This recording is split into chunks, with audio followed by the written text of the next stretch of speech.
பந்தநல்லூர் அருகில் உள்ள நெய்க்குப்பை கிராமத்தில் அபிராமிபுரம் நெய்க்குப்பை அருகில் உள்ள அபிராமிபுரம் கிராமத்தில் எழுந்தருள் இருக்கும் அபிராமி அம்மன் உடனுரை பிரம்மபுரீஸ்வரர் திருக்கோயிலின் கற்பகிரக விமானங்களின் தரிசனம். இந்த கோயிலும் நடை சாத்தப்பட்டிருப்பதால் இறைவனை தரிசிக்க முடியவில்லை.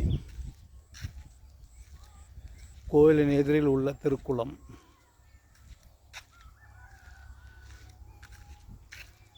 கோவிலின் சன்னிதானத்திற்கு எதிர்புறம் உள்ள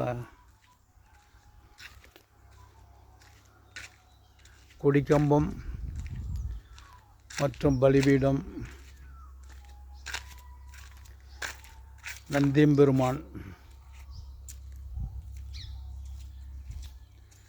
நந்தியம்பெருமானை மட்டுமே தரிசனம் செய்ய முடிகிறது.